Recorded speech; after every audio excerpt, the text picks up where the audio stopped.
이번 주는 시편 84편 11절 말씀입니다. 시편 84편 11절. 우리 하나님께서 어떤 분이시고 또 어떤 일을 하시는가, 이 부분에 대한 고백이 담겨져 있는데요. 여호와 하나님은 해요 방패이시라. 같이 하겠습니다. 여호와 하나님은 해요 방패이시라. 여호와께서 은혜와 영화를 주시며 정직히 행하는 자에게 좋은 것을 아끼지 아니하실 것임이니이다. 시편 84편 11절 말씀. 아멘. 시편 84편은 성전에 대한 애정을 아주 담뿍 담고 있는 그런 시입니다. 만군의 여호와여, 주의 장막이 어찌 그리 아름다운지요. 주의 궁정에서 한날이 다른 곳에서 첫날보다 나은즉 악인의 장막에 사는 것보다 내 하나님의 성전 문지기로 있는 것이 좋사오니. 하나님 성전 정말 아름답습니다. 다른 곳에서 호의호강하면서 사는 것보다 하나님의 성전 문지기로 하루를 사는 것이 저는 더 좋습니다. 그렇게 고백하고 있습니다. 근데 이 성전에 대한 애정이 성전 애찬으로 끝나지 않는다는 것입니다. 성전을 애찬하기 위해서 이 고백을 하는 것이 아니라 성전의 임재에 계신 우리 하나님에 대한 마음에 대한 고백입니다. 하나님께 가까이 가고 싶습니다. 하나님과 함께 하고 싶습니다.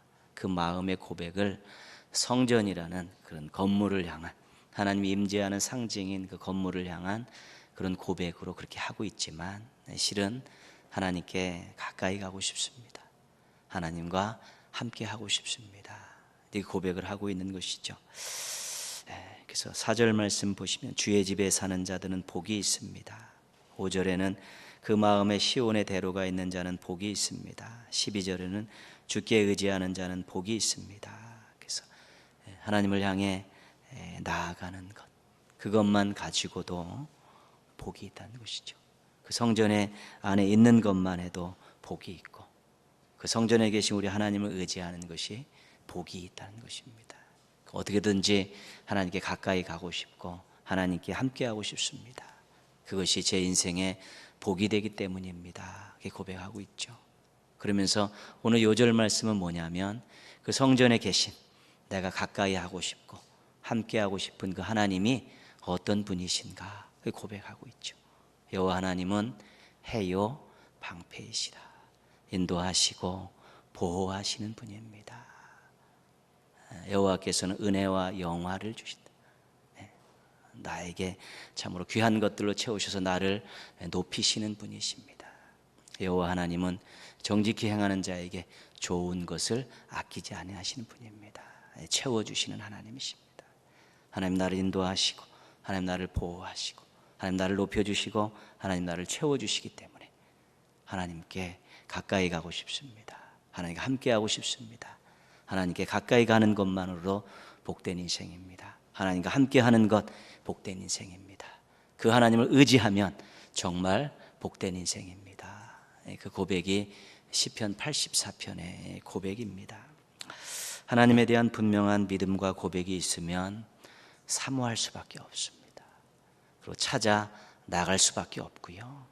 또 간구할 수밖에 없고 의지할 수밖에 없습니다. 그래서 하나님에 대한 고백이 얼마나 중요한지 모릅니다. 주 없이 살 수 없다고요? 정말 주 없이 살 수 없으면요, 주님밖에 없으면 삶의 태도가 달라지죠. 신앙의 태도가 달라지죠. 사모하게 되고요, 찾아가게 되고요, 간구하게 되고 의지하게 됩니다. 주밖에 없는데요. 주님밖에 없는데 그런 태도가 안 나올 수가 없지요.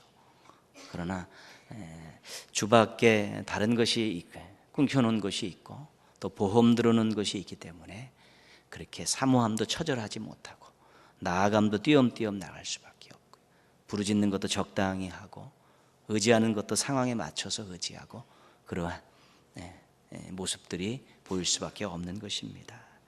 정말 하나님이 나를 인도하시고 나를 보호하시고 높여주시고 채워주시는 하나님이라는 고백이 있으면, 또 그 고백을 가지고 있으면 사모함과 찾아감과 간구함과 의지함이 더 뜨거워질 수밖에 없고, 더 뜨거워지면 복된 인생을 살아갈 수밖에 없게 되는 것입니다. 우리 하나님에 대한 분명한 믿음과 고백으로 열정적으로 신앙생활 하시고 또 마음껏 복을 누리고 사는 우리 행복한 성도들 되기를 주님의 이름으로 축복합니다. 예.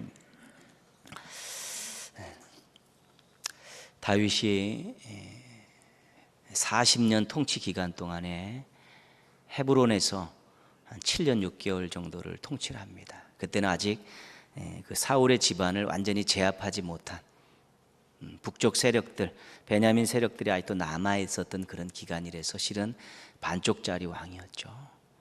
근데 이제 완전히 제압하고 나서 예루살렘으로 옮깁니다. 예루살렘에서 33년을 통치하죠. 33년을 통치합니다. 헤브론 7년, 예루살렘 33년 통치죠. 실질적인 그 이스라엘 전 영토를 다스리는 그런 왕으로 33년을 통치했습니다. 어떻게 보면 다윗의 인생에서 이 33년이 가장 절정기였죠. 굉장히 중요한 시기죠. 여러 가지 많은 어려움을 겪어서 왕이 됐고, 왕이 돼서도 7년 6개월 동안 계속해서 다툼이 있었고 위험한 상황이 있었는데, 이제는 예루살렘에 가서 완전히 왕으로 등극하면서 이 시기는 다윗에게서 절정기고 참으로 평안하고 또한 아름다운 시기였다고 그렇게 우리가 생각할 수 있습니다. 근데 이 33년의 통치 기간을 성경은 아주 간단하게 요약을 하고 있는데, 그 한 가지 요약은 뭐냐면 다윗이 어디로 가든지 여호와께서 이기게 하셨더라. 그러니까 다윗이 어디로 가서든지 싸워서 늘 승리했다는 것이죠. 그리고 나라도 강건하게 만들고 주변에 있는 잡족들도 제압하고 영토들도 많이 넓힌 그러한 통치를 했다. 그것이 다윗의 33년 전체 통치를 평가하는 성경의 간략한 문장입니다. 그리고 나서 이 33년 통치 기간에 있었던 몇 개의 사건만 소개를 하고 있죠. 그 첫 번째 사건이 언약궤를 모시고 온 사건입니다. 언약궤를 모시고 왔죠. 그리고 성전을 지으려고 하다가 하나님께 허락을 받지는 못합니다. 그러나 약속은 받지요. 그리고 나서 소개된 사건들이 어떤 사건이냐면 밧세바 사건입니다. 그리고 압살롬의 반역, 또 말년에 아도니아의 반역, 그거죠. 그러니까 33년 통치 기간을 설명하고 있는데, 어디로 가든지 이기게 하였더라 한 문장하고, 언약궤를 모셔온 것과 성전을 지르다 불발돼서 언약을 받는 그거 외에는 전부 부정적인 사건들만 기록이 되어 있습니다. 밧세바 사건 얼마나 치욕스러운, 다윗의 인생에 있어서 가장 치욕스러운 단 하나의 사건이 밧세바 사건이고, 압살롬과 아도니아는 아들들입니다. 셋째 아들, 넷째 아들인데 이들이 반역을 저지른 일들이 기록이 되어 있습니다. 그 33년 그 화려한 전성기에 정말 얼마나 아름답고 멋진 일이 많이 있겠습니까? 근데 그런 모든 사건들은 다 생략하고 밧세바, 압살롬, 아도니아 이 세 사건을 중심적으로 33년을 소개를 하고 있다는 것입니다. 이 안 좋은 역사 가운데 압살롬과 관련된 것이 사무엘하 13장에서 18장까지 6장이나 할애를 하고 있습니다. 이 좋지 않은 사건, 33년 통치 기간 동안에 이 좋지 않은, 잊고 싶은 이 사건을 6장을 할애를 하고 있습니다. 많이 할애했다는 것은 중요하다는 것입니다. 그리고 후대에 무언가를 전하고 싶은 것입니다. 그 6장이라는 긴 장을 할애해서 압살롬을 소개하고 있죠. 13장 1절로 잠깐 가겠습니다. 13장 1절로 가시면요,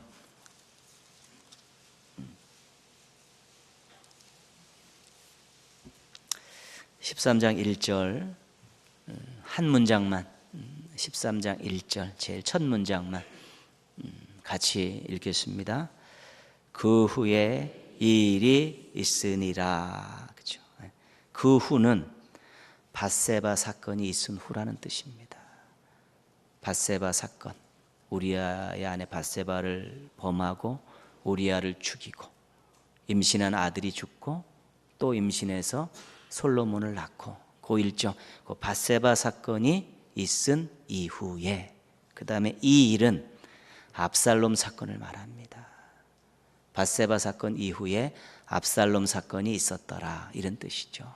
그냥 큰 틀에서 보면 압살롬의 반역은 밧세바 사건에 대한 하나님의 심판이라는 것입니다.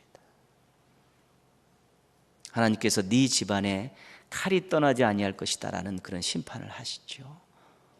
그리고 나서 첫 번째 당한 일이 압살롬의 반역입니다.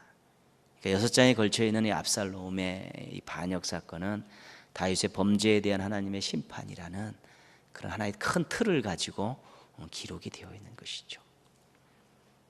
용서는 있어도 대가는 치러야 될 일이 많습니다. 그것으로 인해서 멸망당하지는 않지만 그것으로 인해서 고통은 당하는 것이죠. 근데 그 고통이 멸망을 위한 고통이 아니라 과거에 연약했던 믿음에 대한, 하나님에 대한 불충에 대한 다시 한번 재기를 허락하는 연단의 고통이긴 합니다. 그러나 회개했을 때 용서는 있어도 그런 연단의 고통들은 반드시 있는 것입니다.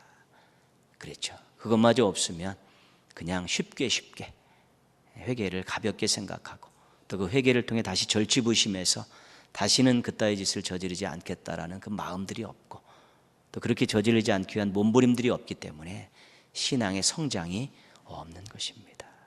어떤 의미에서 쉽게 용서하면 인격적으로나 신앙적으로 성장이 없습니다. 그러나 용서는 하고 끝까지 책임지고 기도하면서도 거기에 대한 나름대로의 고통의 시간들은 어떻게 보면 하나님의 은혜라고 할 수 있는 것입니다. 압살롬은 다윗의 셋째 아들입니다. 이 압살롬은 여동생 다말의 성폭행 사건과 더불어서 등장을 합니다. 이복 형이었고 장남이었던 암논이 압살롬의 여동생을 데려다가 범하고 내쳐버립니다. 그런데 이 일에 대해서 다윗이 함구하고 있습니다. 그 압살롬이 분노했지요. 그래서 양털 깎는 잔치를 벌여놓고 형 암논을 때려 죽입니다. 그리고 외갓집인 구슬로 도망을 가지요. 다윗은 자녀들로 인해서 비참한 상황을 맞이합니다. 장남은 죽고 셋째 아들은 도망가고 또 딸은 또 몸을 버려서 비참하게 쓸쓸하게 방 안에 처박혀서 살고 있고요. 그런 것들을 한순간에 다 경험하고 있는 것입니다. 그래도 다윗은 압살롬에 대한 애정을 버리고 있지는 않습니다. 그 사무엘하 14장 1절은 이렇게 말합니다. 요압이 왕의 마음이 압살롬에게로 향하는 줄 알고, 요압이 가만히 보니까 여전히 도망간 압살롬을 그리워하고 생각하고 있었다는 것이죠. 다윗이 압살롬이 외갓집으로 도망간 지 3년째 요압이 다윗을 설득합니다. 그 마음을 아니까 상복 입은 여인을 들려보내서 다윗의 그 부성애를 자극을 합니다. 그래서 다윗이 압살롬을 돌아오도록 그렇게 허락을 하죠. 근데 돌아왔는데 얼굴은 보지 않겠다, 외면하죠. 그 시간이 2년이라는 세월이 흐릅니다. 그러니까 2년여 외갓집에 도망갔다가 예루살렘으로 돌아왔는데 2년 동안 얼굴을 보여주지 않습니다. 근 4년 이상을 그 다윗의 아버지 다윗의 얼굴을 압살롬이 보지 못한 것이죠. 압살롬이 다윗의 얼굴을 보려고 합니다. 아버지가 그리워서 보려고 하는지 모르지만 요압의 밭에 불을 질러버리죠. 그 요압이 항의를 하러 왔을 때 아버지에게 다리를 놓아달라고 요청을 해서 결국은 다윗과 4년여 만에 만나게 됐죠. 그때 다윗이 용서합니다. 그리고 부자간의 화해를 이루죠. 사무엘하 14장 33절 왕이 압살롬을 부르니 왕이 압살롬과 입을 맞추니라. 4년여 만에 부자간의 화해가 이루어집니다. 근데 예루살렘으로 돌아오고 아버지 다윗과 화해한 압살롬의 태도가 이상합니다. 15장에 보면 사병을 기르기 시작합니다. 병사들을 모으고 전쟁을 할 수 있는 병거들과 말들을 이렇게 모으고 있습니다. 그리고 자기가 성문 앞에서 재판을 주도를 합니다. 그 백성들이 재판하러 오면 왕이 바빠서 너희들의 일은 일일이 사소한 일까지 심판해 줄 수 없다. 그러면서 그들에게 유리한 쪽으로 계속 심판을 하죠. 재판을 그 백성들의 유리한 쪽으로 계속 재판을 합니다. 그러니까 백성들 사이에서 압살롬의 인기가 올라가게 되죠. 성경에서는 그걸 이렇게 이야기합니다. 이스라엘 무리 중에 왕께 재판을 청하러 오는 자들마다 압살롬의 행함이 이와 같아서 이스라엘 사람의 마음을 압살롬이 훔치니라. 훔쳤다. 민심을 빼앗았다는 것이죠. 그러면 사병을 키우고 민심을 빼앗으려고 하는 이유는 간단합니다. 반역입니다. 병력을 키우고 백성들의 마음을 빼앗은 후에 할 수 있는 것은 반역입니다. 그러니까 압살롬은 이미 동생의 그 성폭력 사건 그때부터 다윗에 대한 마음을 접은 것입니다. 그래서 나름대로 욕망을 채우려고 준비하고 있었죠.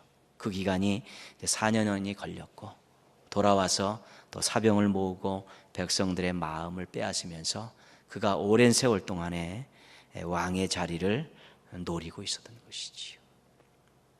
아버지 다윗은 용서하고 화해했는데 아들은 그 마음속에 칼을 품고 있었던 것입니다. 압살롬이 다윗에게 헤브론에 가서 서원제를 드리겠다고 거짓말을 합니다. 내가 외갓집에 있을 때 하나님께 돌아가면 서원 제사를 드리겠다고 작정을 하고 서원했습니다. 그 약속을 지키게 해주십시오. 다윗이 이제 압살롬을 헤브론으로 가게 하지요. 그런데 헤브론에 가서 이미 왕이 될 준비들을 다 마감을 했습니다. 자기의 측근들도 다 확보하고 병력들도 확보하고 백성들의 마음도 다 빼앗았기 때문에 이제는 왕이 될 준비를 다 마무리를 지어놨습니다. 이 소문이 다윗에게 들렸습니다. 그때 다윗이 가족들과 신하들과 함께 도망가지요. 왜냐하면 이미 전력상 안 되는 것입니다. 헤브론에서 압살롬이 모든 것들을 이미 다 준비하고 있었기 때문에 지금 맞부딪히면은 엄청나게 많은 살상이 일어나고 가족들뿐만 아니라 모든 사람들이 다 죽게 되니까 다윗이 도망길에 오르죠. 다윗의 도망가는 모습을 사무엘하 15장 30절 이렇게 말씀하죠. 다윗이 감람 산길로 올라갈 때에 그의 머리를 그가 가리고 맨발로 울며 가고 그렇죠. 도망갔죠. 언덕길을 올라가는데 창피해서 아들에게 쫓겨가는 아비로서 창피해서 얼굴을 가리고 맨발로 울면서 도망갔다고 그렇게 기록하고 있습니다. 초라하고 비참한 모습으로 아들 압살롬의 칼을 피해서 도망을 가는 것이죠. 그 와중에 다윗은 그래도 여전히 또 명장은 명장이고 왕은 아니었습니다. 하나님의 언약궤가 예루살렘을 떠나지 않아도 안 된다. 그러면서 제사장 사독에게 언약궤 다시 가지고 가라 돌려보내고 후세라는 책략가를 이제 압살롬에게 보냅니다. 그리고 자신은 가족들의 안전을 책임지는 도망을 갔죠. 아들 압살롬에게 뒤통수를 맞은 그 아버지 다윗의 마음이 어떠했겠습니까? 맨발로 울면서 도망가는 그 아버지의 마음이 상상이 되십니까? 끊임없이 애정을 베풀었는데 아들은 자신의 뒤통수를 쳤기에 눈물을 흘리며 얼굴을 가리고 맨발로 울며 도망가고 있는 것입니다. 다윗이 이제는 정렬을 가다듬고 요압을 중심으로 반격에 나섭니다. 반역자들을 처단하는 비장한 전투를 앞에 두고 있습니다. 그때 다윗이 요압과 장수들 또 그 병사들 또 백성들 앞에서 이런 말을 합니다. 나를 위하여 젊은 압살롬을 너그러이 대우하라. 이제 전쟁이 시작되는데 너희들이 승리해도 한 가지 부탁할 것이 있는데 내 아들 압살롬 철이 없는 애다. 선처해달라, 목숨을 살려달라는 것입니다. 그것이 전쟁에 나가는 요압과 장수들과 병사들과 또 백성들 앞에서 다윗이 했던 말입니다. 이 마음을 어떻게 이해할 수 있겠습니까? 결국 다윗의 군사들이 압살롬의 군사를 대파를 합니다. 상수리 나무에 머리가 걸려 공중에 달려있는 압살롬을 그 누구도 손을 대지 못합니다. 왜요? 왕이 부탁을 했기 때문에. 그런데 누가 손을 대냐면 요압이 손을 댑니다. 요압이 창으로 찌르고 그 부하들이 시켜서 때려 죽입니다. 요압의 입장은 왕의 마음 헤아리지 않습니다. 반역을 저지른 수계를 살려두는 것은 안 된다는 입장입니다.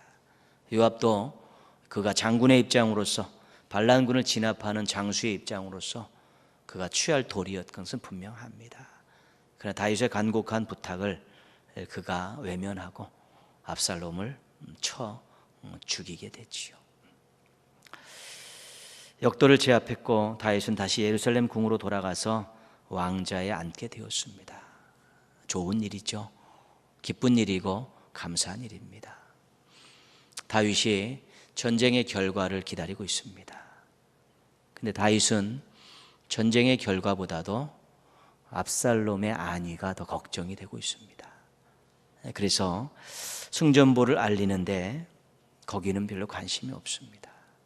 압살롬이 어떻게 됐느냐, 이것이 오늘 말씀의 그 앞부분에 나와 있는 31절, 32절 말씀이죠. 죽었습니다. 죽어 마땅한 자 아닙니까? 죽었습니다. 그때 죽었다는 보고를 받은 다윗의 모습이 오늘 33절 말씀이죠. 한번 읽었었는데요. 다시 한번 18장 33절, 압살롬이 죽었다는 그 보고를 받은 다윗의 태도와 모습이죠. 한번 같이 읽겠습니다. 왕의 마음이 심히 아파 문 위층으로 올라가서 우니라. 그가 올라갈 때에 말하기를 내 아들 압살롬아, 내 아들, 내 아들 압살롬아, 차라리 내가 너를 대신하여 죽었다면 압살롬 내 아들아, 내 아들아 하였더라. 다윗은 마음이 너무 아팠습니다.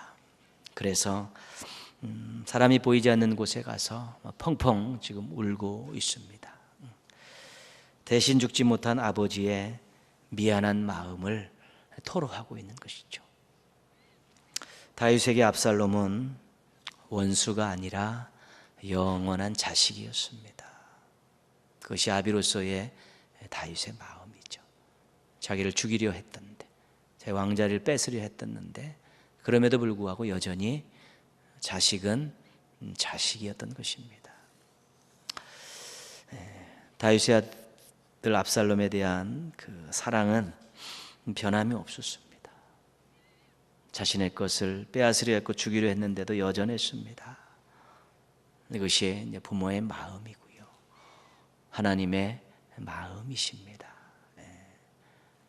정말 계속해서 끊임없이 주는데 뒤에서는 딴짓거리를 하고 있고, 또 끊임없이 사랑하는데 또 자신의 뒤통수를 치고 있고, 이런 압살롬에 대해서 다윗은 끝까지 그 부모로서의 그 사랑을 놓지 않고 있었다는 것입니다. 죽음 앞에서 펑펑 울고 있는 그 다윗의 모습, 부모님들의 모습이고 우리 주님의 모습이기도 한 것입니다. 그런데 우리가 한 가지요, 다윗의 눈물과 통곡 속에서 그 압살롬에 대한 그 사랑 볼 수 있는데요, 또 한 가지는 후회하는 마음은 없었을까, 그런 생각을 해볼 수 있습니다. 잘 가르쳐 키우지 못한 후회가 있었을 법하다는 것입니다. 다말 사건이 있었을 때, 암논을 죽였을 때, 외갓집에서 돌아왔을 때 좀 더 품고 좀 더 잘 가르치고 좀 더 관심을 가졌으면 혹시 이러지는 않았을지 모르는데 그런 후회가 있었을 것이라는 것이지요. 압살롬은 다윗과는 많이 달랐습니다. 가장 다른 점은 무엇인가 하면 압살롬은 자기의 머리와 노력으로 욕심을 이루려 했다는 것입니다. 압살롬에게는 아버지 다윗과 달리 하나님이 없었습니다. 이 6장에 걸친 압살롬의 이 사건을 쭉 읽어보면 압살롬은 오직 자기입니다. 자기의 계획으로 그를 진행하고 욕망을 성취를 하려고 했었죠. 그래서 중간중간에 뭐가 나옵니까? 거짓말도 나오고요, 아버지도 속이고요, 또 스스로 복수도 행하고, 이런 모든 것들을 자기가 계획하고 자기가 저지르고 자기가 얻으려고 했었던 그런 인간의 대표적인 모습이 압살롬에게서 우리가 볼 수 있는 것입니다. 그러니까 다윗은 얼마나 하나님 중심으로 살았습니까? 원수 갚는 일을 다윗은 하나님께 맡겼습니다. 그리고요, 하나님께 묻고 기다리고 기도했습니다. 스스로 올라가려지 않고 하나님께서 올려주실 때까지 인내의 세월을 보내면서 기다렸던 것이 다윗이었습니다. 그러니까 압살롬과 다윗은 전혀 반대의 모습입니다. 아버지와 아들이 전혀 달랐습니다. 아버지 다윗은 하나님 중심, 아들 압살롬은 자기 중심. 압살롬은 자기의 머리를 의지하고 자기의 힘을 의지하고 자기가 무언가를 성취하려고 하고 그것 때문에 수단과 방법을 가리지 않는데, 다윗은 하나님 중심으로 하나님의 영광을 위해서 고통을 당하고 또 어떤 것도 사소한 것도 하나님한테 묻고 그 고통의 세월을 인내로 기도하며 기다리고 원수 갚는 일도 참고 하나님의 뜻을 기다렸던 그런 모습들, 그것이 다윗의 모습이었던 것이죠. 신앙으로 키우지 못한 아쉬움과 후회를 아들의 죽음 앞에서 지금 하고 있는 것입니다. 이런 부모가 되지 않기를 바랍니다. 무서운 일이죠. 아들의 죽음 앞에서 내가 너를 신앙으로 키우지 못했구나 후회한다면 그것이 무슨 소용이 있겠습니까? 다윗의 후회가 있다면 압살롬의 죽음 앞에서 그거 아니겠습니까? 자신은 하나님 중심으로 살았는데 아들은 자기 중심으로 살아서 결국은 자기에게 칼을 겨누다가 비참하게 죽어가는 그 아들 바라보면서 내가 신앙으로 키우지 못했구나, 나만 하나님 앞에서 인정받고 사랑받았고 너의 인생에 대해서 내가 무책임했었구나, 이런 모습들, 이런 고백들이 얼마나 안타까운 것이겠습니까? 다윗의 마음을 헤아릴 수 있어야 되는 것이지요. 사무엘하 14장 26절 한번 가겠습니다. 사무엘하 14장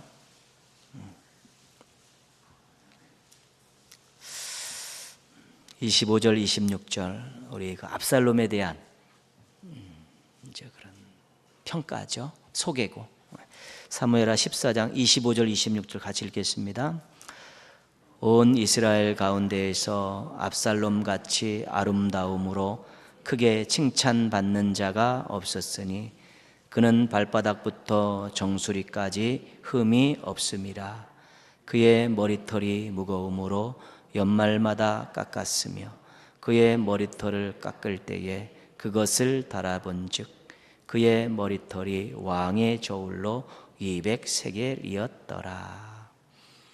그러니까 압살롬은 인간적으로 흠이 없었다는 것입니다. 인간의 눈으로 볼 때 정말로 멋있고 왕감이었다는 것입니다. 왕의 제목이었다는 것이지요. 그 머리털을 언급하고 있는데 머리털을 무게까지 언급하겠습니까? 당시 머리털이 중요했다는 것입니다. 머리털이 그만큼 중요했기 때문에 머리털에 대한 이야기를 한 절을 통해서 소개를 하고 있는 것입니다. 그 압살롬은 인간적으로 볼 때 정말로 대단한 사람이었고 흠모할 만한 사람이었고 정말 왕의 자리에 앉을 만큼 그러한 좋은 조건을 가지고 있었던 청년이었다. 성경 그렇게 소개하고 있는 것이죠. 18장 9절로 가겠습니다.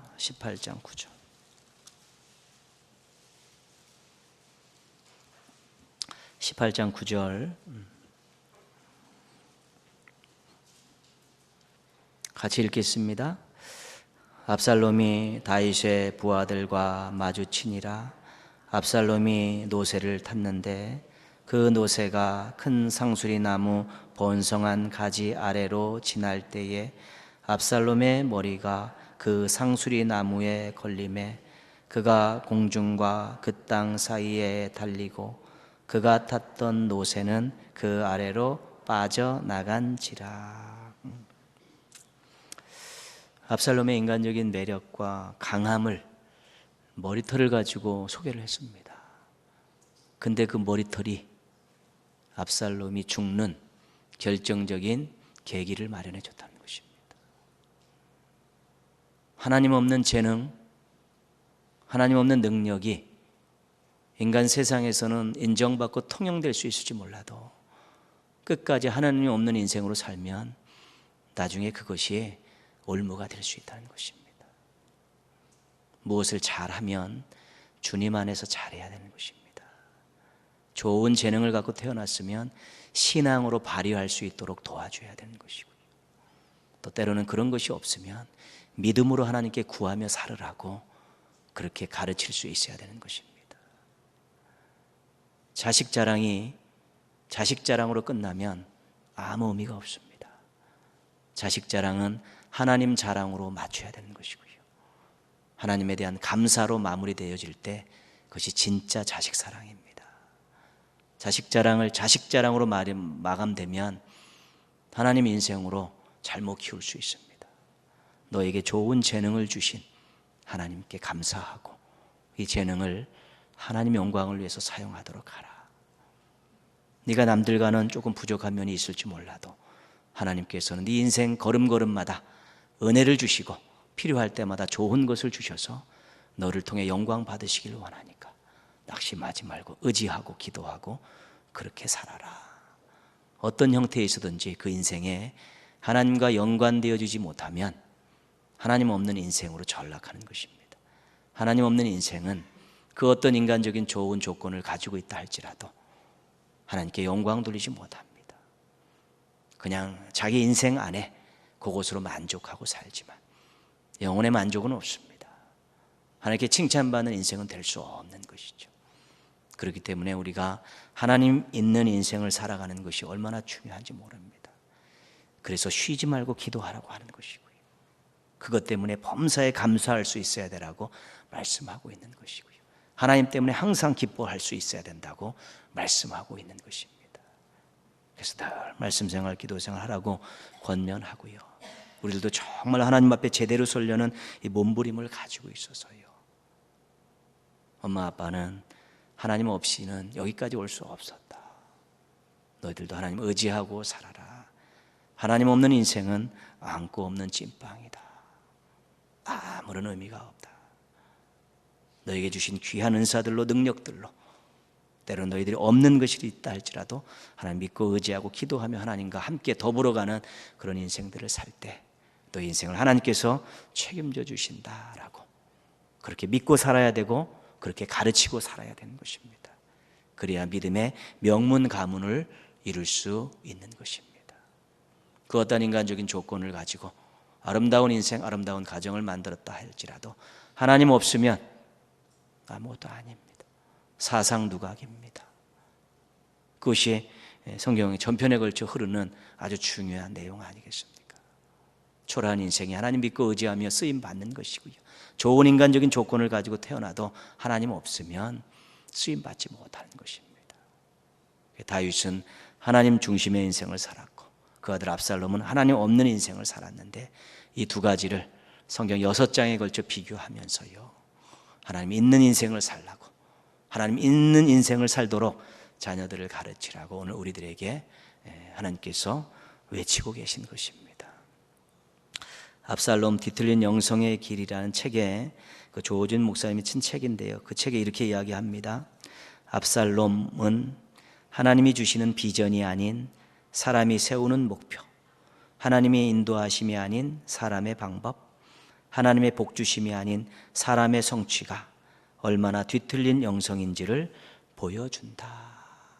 압살롬이라는 사람이 하나님이 주시는 비전이 아니라 사람이 세우는 목표를 가지고 살았던 전형적인 인간이라는 것이고요. 하나님의 인도하심이 아닌 사람의 방법으로 자신의 인생을 꾸려갔던 대표적인 사람이고요.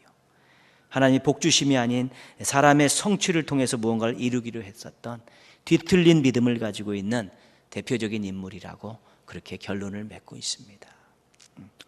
우리가 그 모든 것들을 다 모른다 할지라도 하나님 중심으로 살았던 다윗과 하나님 없이 살았던 이 압살롬을 기억하시면서요, 우리 부모 세대가 하나님 중심의 인생을 살겠다, 우리 자녀 세대들도 정말 하나님 있는 그런 인생을 살게 하겠다, 나로부터 시작된 우리의 가문에 자자손손 다 하나님 인생 있는 인생으로 만들고 하나님 중심의 일꾼들로 키우겠다라는 아주 큰 꿈을 가지고 그렇게 모범을 보이고 기도하며 가르치게 될 때 가정 안에서 참으로 행복한 일 많이 일어나고요, 놀라운 일들 많이 일어나고요, 자녀들 때문에 감사하고 찬송할 일이 넘쳐나는 우리 행복한 인생들을 살아갈 수 있게 될 것입니다. 하나님 인생 사시고요, 하나님이 있는 그런 인생, 그런 후손들 또 계속 잘 양육하셔서 여러분의 가문이 하나님이 주도하시고 하나님이 영광 받으시는 믿음의 명문 가문들 되시기를 주님의 이름으로 축원합니다.